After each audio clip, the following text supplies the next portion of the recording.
Bienvenidos al programa En sus Palabras. Les saluda Eddie Romero, como de costumbre, ahora bajo la modalidad de teletrabajo, siempre procurando Suyapa Medios cuidarnos en torno a esta pandemia que estamos atravesando, pero siempre llevando el mensaje de la buena nueva de salvación a todos ustedes. Y en este caso, en este programa, conocer la vida de nuestros presbíteros, conocer su ministerio sacerdotal. Hoy está con nosotros de manera virtual, desde Islas de la Bahía, el padre Alexander López. Padre, un gusto tenerlo.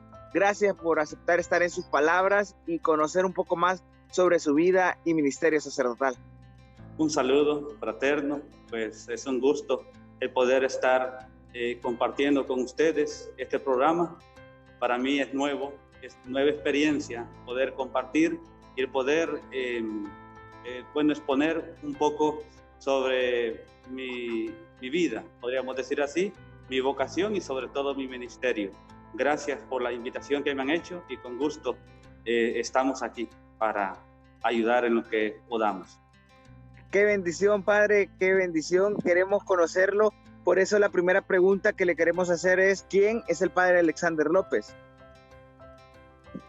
Bien, primeramente decir, yo soy de origen salvadoreño, nací en el año 1981, soy el séptimo de 8 hermanos. Digamos así, estudié primaria, secundaria hasta carrera en mi país y luego, después de una experiencia de vida en la búsqueda de la verdad, yo elegí lo que es la vocación sacerdotal. Podríamos decir así que después de carrera yo me quedé 6 años en la búsqueda de la verdad. Primeramente, antes de elegir lo que es la vocación sacerdotal, yo estudié en la Universidad Don Bosco de San Salvador. Mi búsqueda era administración de empresas.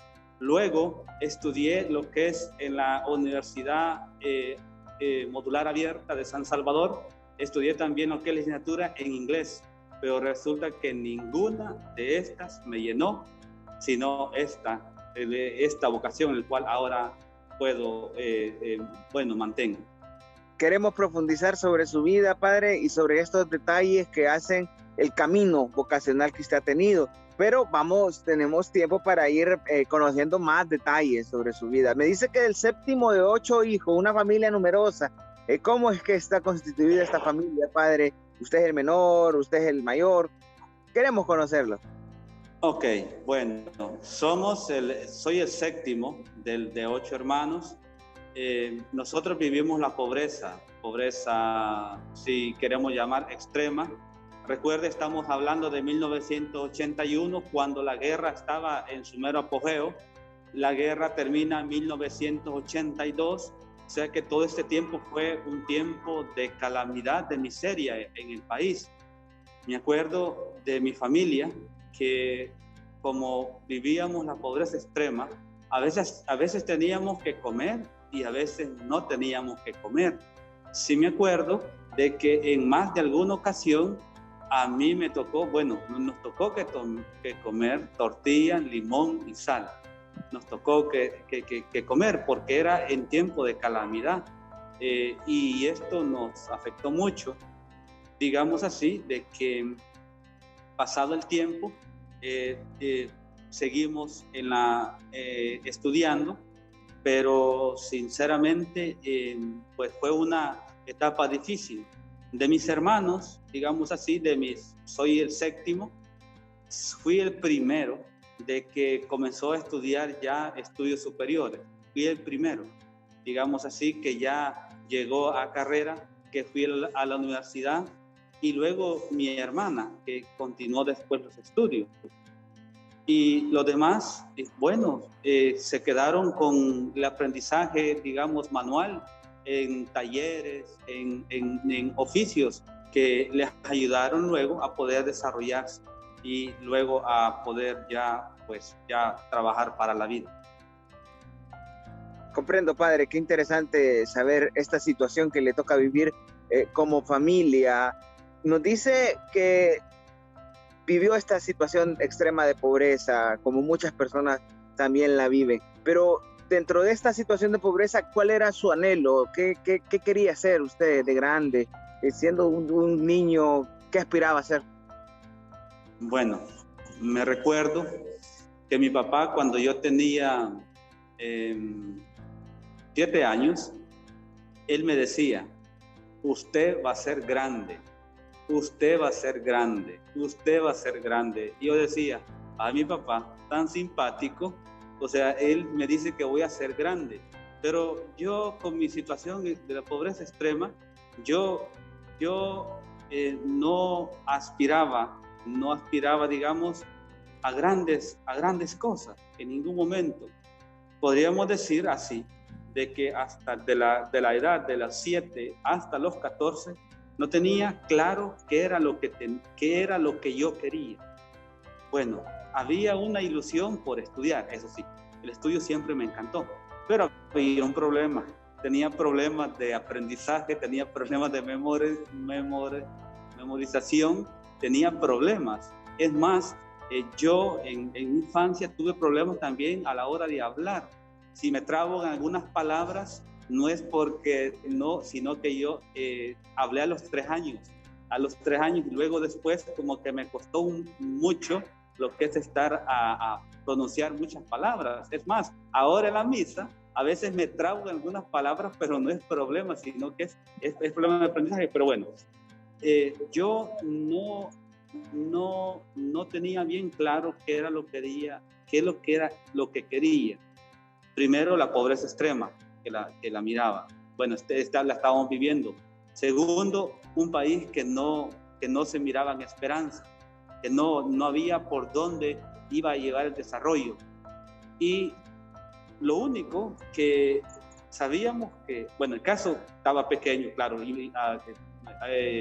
adolescente, llegando a la adolescencia, alguien me dijo en una ocasión: ¿para qué estudiar si al final va a ser como tiempo perdido? Pero en mis adentros yo dije, creo que estudiar nunca va a ser tiempo perdido, porque siempre voy a aprender algo nuevo. No sé hasta dónde voy a llegar, pero sí yo voy a tratar de seguir estudiando hasta donde yo pueda. Qué bueno, y el Señor le fue llevando por estos caminos. Padre, ¿usted era hiperactivo, era tímido? ¿Cómo hizo para sobrellevar esto de los problemas de aprendizaje que nos menciona? Bueno, como eran problemas de aprendizaje, yo era un poco tímido. Jugaba como todos los niños, pero lo único de que me apartaba como de cuando había mucho bullicio. Por ejemplo, como todo niño, adolescente y todo lo que son las fiestas, cumpleaños y todo eso, a todos les gusta. A mí no, simplemente que no compartía la idea de asistir, pero como pues había que hacerlo en algunas ocasiones, mi familia era invitada y a veces pues yo participaba. Luego, en el problema de aprendizaje, claro, muchos se burlaban de mí por mis problemas y luego por mi poca, digamos así, léxico muy pobre, y luego mi problema de habla también, que era algo ya de nato que yo traía. Entonces muchos se burlaban, pero resulta que yo siempre tuve como bien claro que había que hacer las cosas según, bueno, en el caso mío, según mis padres me habían educado, y por lo tanto yo siempre, el respeto siempre lo mantuve, aunque a veces ellos trataban de burlarse de mí, pero el respeto siempre, nunca, así lo digo, y nunca les dije una mala palabra. No, era sorprendente porque todos me decían, si todo joven, todo adolescente joven, es normal que lo haga, es normal que se quiera, bueno, relacionar y bueno, y utilizar palabras soeces, pero a mí no me nacía, entonces simplemente no lo hacía y ya, pero sí, el respeto siempre lo mantuve por los demás. Qué interesante conocer esos detalles de su vida, padre. ¿El acercamiento a Dios cuándo comienza? Ahí viene otra etapa que es difícil. Mi mamá era la presidenta de la Legión de María. Mi papá era, bueno, mi mamá era presidenta de, digamos, de las mujeres. Mi papá era el presidente de la Legión de María de los hombres. Pero como yo estaba pequeño, resulta que mis hermanos sí participaron de la Legión de María y mi papá era el guía. Mis hermanas también participaron y resulta que ellas estaban en la Legión de María, pero yo estaba pequeño. Entonces no había Legión de María para 7, 8 años, yo me recuerdo. Entonces ellos se iban a la Legión. Era muy simpático y lo comparto, y los fieles te los he comentado también, que como los dos, mejor dicho, mi familia estaba participando en la Legión de María, ellos rezaban todas las noches y a mí no me gustaba rezar, y más de alguna vez me hice el dormido para no rezar. Entonces, y me acuerdo que en una ocasión me descubrieron de que yo me hacía el dormido, pero sí estaba despierto. Entonces sí me acuerdo que, bueno, me castigaron y ahí ya no, ya el niño, no más consentimiento, no más. Bueno, luego, aparte de mi familia que ya participaba, resulta que mi familia se encargaba de dar el alimento a los sacerdotes cuando llegaban a la comunidad. Ellos se encargaban. Yo era el que iba a buscar todo lo necesario para el alimento de los sacerdotes, que si era ir a comprar, que si era cualquier cosa, yo iba. Como estábamos en la pobreza extrema, nosotros teníamos pollos, gallinas, entonces, y a mí me tocaba que andar siguiendo, era muy simpático, pero para el padre, que iba a llegar el padre, que iba a llegar, entonces igual, si era desayuno, cena, y a veces había que ir a comprar, yo iba a comprar queso, a comprar huevo, a comprar leche, para el padre, todo era para el padre, y bueno, yo lo hacía con gran alegría. Aparte de eso también, mi familia, mis hermanos, mejor dicho, eran del coro, mis hermanos y hermanas eran del coro, pero yo no. Eso fue una experiencia, o sea, diferente, porque yo fui creciendo con, digamos, con la fe, una fe que no estaba en ninguna pastoral, en ningún movimiento, pero era como que no me llamaba la atención. Pero yo iba siempre, no faltaba los domingos, o sí, no faltaba los domingos. La catequesis no me la perdía, en ningún momento. Yo me confesaba que cada 8 o 15 días, siendo joven, lo único que no participaba, eso es lo único, mi familia sí, pero yo no. La experiencia que yo tuve fue diferente. A la muerte de mi papá a los 18 años, resulta que yo fui a hacer un retiro espiritual y allí comenzó como que el cambio. Mis hermanos emigraron para los Estados Unidos, 4 de ellos emigraron, mis otros hermanos se quedaron, pero yo entonces fue como que ellos fueron disminuyendo y yo fui creciendo, fue como como que la cosa ya fue cambiando. Ahora resulta que quien pasaba en la iglesia era yo. Era más tiempo yo que mis hermanos, que sí habían tenido más experiencia, digamos, en el caminar de la fe. ¿Ya pertenecía a algunos grupos, padre, o en qué se dedicaba en la iglesia? Bueno, a los 18 años, cuando yo hago mi primer retiro, me invitaron a la pastoral juvenil. Y yo llegué tímido, porque desde toda mi adolescencia, juventud, parte de juventud, fue la timidez. Y yo participé. Me recuerdo que me buscaron de líder de la pastoral juvenil y yo con mucho temor, yo acepté. Pero ya estando ahí, me gustó y comencé a trabajar. A los 20 años resulta que yo ya me buscaron, mejor dicho, quise ir más allá y busqué la Juventud Sin Fronteras. En El Salvador le llaman Juventud Misionera. Entonces trabajaba, mejor dicho, servía en la pastoral juvenil y en la Juventud Sin Fronteras o Juventud Misionera. Y allí fue como que me comenzó a gustar lo que es la misión. Yo estudiando, yo haciendo, pero en la misión. Entonces eso me comenzó a llamar la atención mucho. Interesante ver eso, padre. ¿Tuvo alguna novia o los problemas que arraigaba de la niñez y la juventud te influyeron para conocer? Porque hay muchos jóvenes que pueden tener la inquietud ocasional en este momento y que tengan una experiencia parecida a la suya y para que ellos vean esta situación. ¿Tuvo novias, padre? Ay, de las preguntas. Bueno, está bien. No le voy a negar, ¿vale? Ahora, en mi tiempo, casi fue siempre reflexión. En mi tiempo, digamos, adolescencia y juventud, fue siempre reflexión, pero hubo un momento que yo tenía mi plan de vida. Y en mi plan de vida estaba ser profesional, tener un oficio para ganarme la vida, casarme, también estaba en mis planes, también y servir a Dios. Estas 4 cosas yo las tenía. Por eso cuando yo estaba estudiando en la universidad, yo lo que iba proyectándome ahí. Luego yo anduve también trabajando por 6 años. Mi hermano era albañil, yo anduve trabajando porque quería aprender también. Luego, pues la pregunta que usted me hace, que si tuve novia, pues sí la tuve, no lo niego en ningún momento. Y era con la intención, y claro, porque en mi plan de vida estaban estas 4 cosas. O sea, y el servir a Dios, que siempre fue de lo mejor. Lo único que así como que no me llenaba.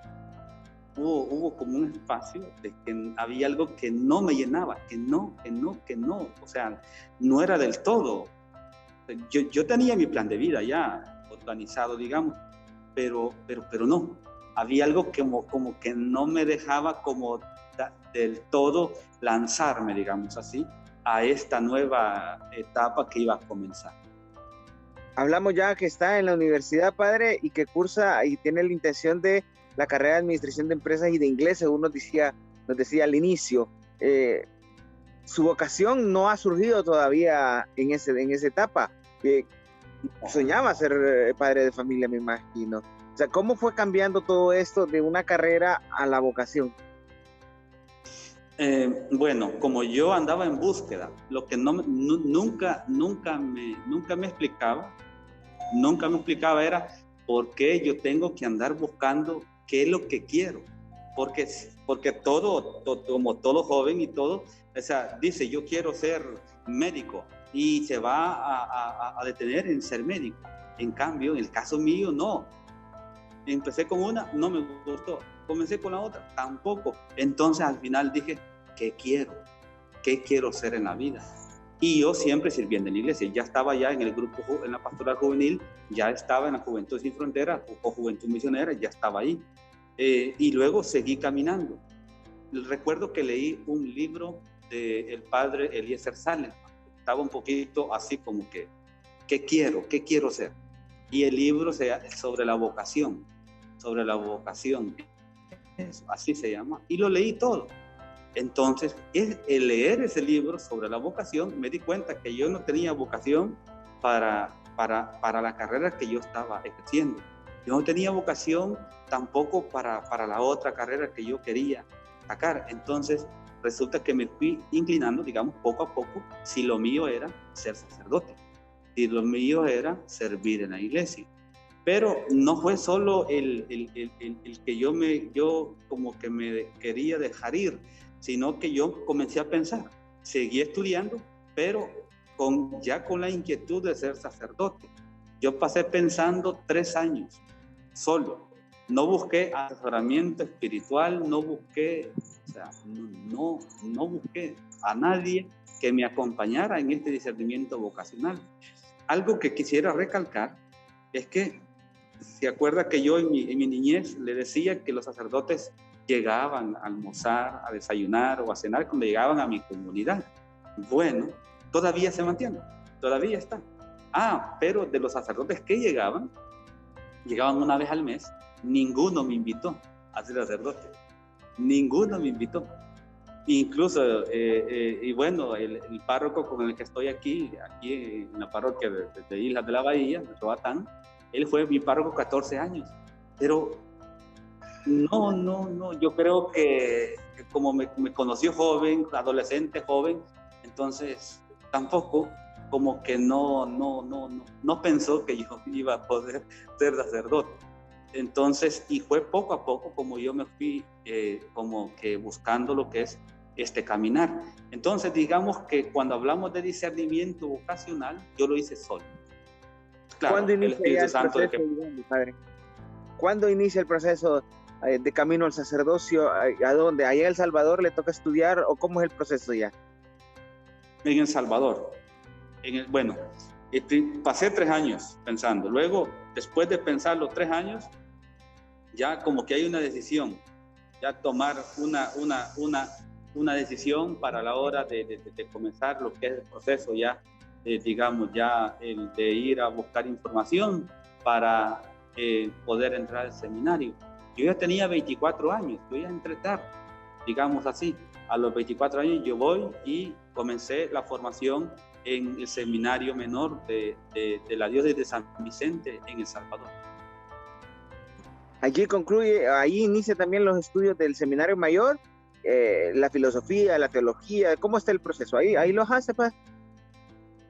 Bueno, comencé con el seminario menor. Yo ya había sacado carrera y todo, digamos así. Entonces, comencé en el seminario menor. Luego, en el 2007, bueno, entré en el 2006. En 2007 nos enviaron a estudiar a la diócesis de Santa Ana, a seguir con la filosofía, pero allí solo estuvimos nada más un año. Al 2008 ya regresamos nosotros ya a continuar los estudios de segunda filosofía, y ahí terminé en el seminario de la diócesis de San Vicente.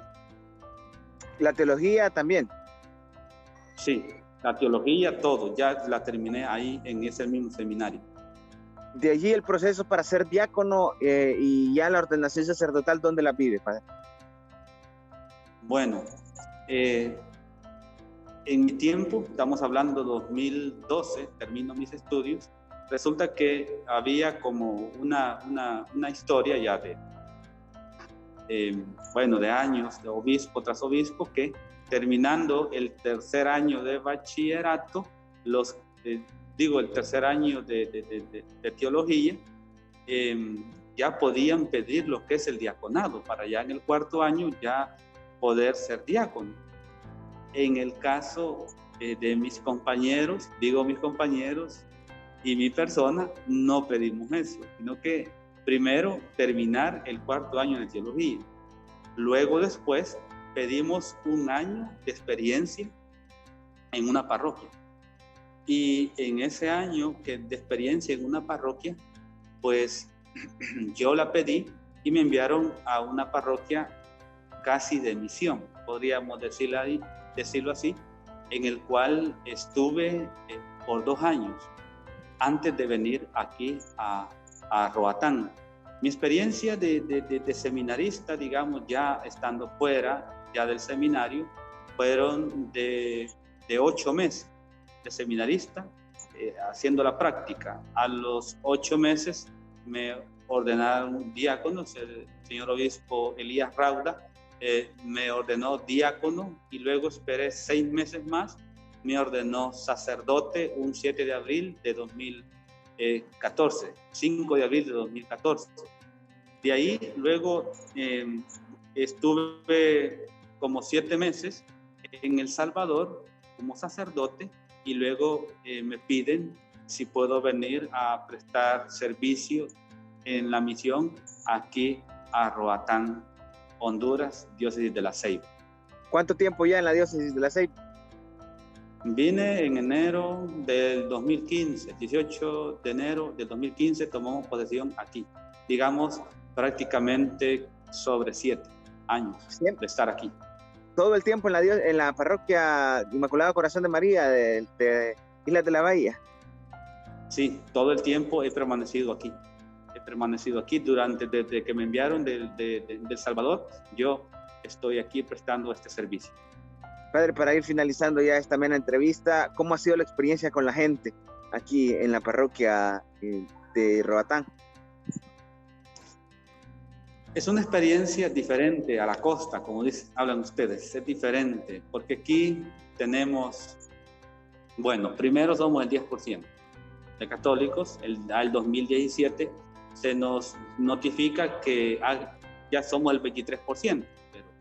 Pero bueno, primeramente la parroquia en Roatán, digamos, es diferente a las demás por la cultura y todo. Primero, de habla inglés, digamos, hablamos de un número del 60% de habla inglés, y luego las demás culturas que hay aquí. Entonces, y yo en El Salvador vengo de 100% español, bueno, fue difícil. Luego, el poder inculturarme aquí, tenemos 2 misas, digamos, bilingüe, una misa inglés-español en una comunidad, y tenemos una misa inglés-garífona, digo, español-garífona en otra comunidad. Y luego después ha sido una experiencia bonita. Me ha llamado la atención cómo conocer diferentes culturas y cómo la gente tiene necesidad de Dios también. Y por eso pues nosotros estamos aquí dando un acompañamiento. Qué bueno, me alegra mucho conocer ese testimonio y esta experiencia, padre. No podemos finalizar nuestra entrevista sin pedirle que usted nos regale la bendición. Ok, bueno, es un gusto pues el poder bueno, ante todo agradecerles la invitación que me han hecho, y claro, con gusto pues imparto la bendición. El Señor esté con ustedes y con tu espíritu. Y la bendición de Dios Todopoderoso, Padre, Hijo y Espíritu Santo, sean sobre ustedes. Amén. Agradecemos al padre Alexander López por contarnos su testimonio vocacional en sus palabras. A ustedes les pedimos que sigamos orando por cada uno de nuestros presbíteros, por su misión, por su vida, para que sigan surgiendo más vocaciones sacerdotales, más vocaciones a la vida religiosa, pero sobre todo que estas vocaciones se vivan en santidad. Es deber nuestro como iglesia acompañar a nuestros pastores para que ellos sean sacerdotes, sean religiosos según el corazón de Dios, como nos lo pide la Santa Madre Iglesia. Soy Eddie Romero y les invito a que continúen con la programación de Suyapa Medios y que sigan orando por nuestros presbíteros.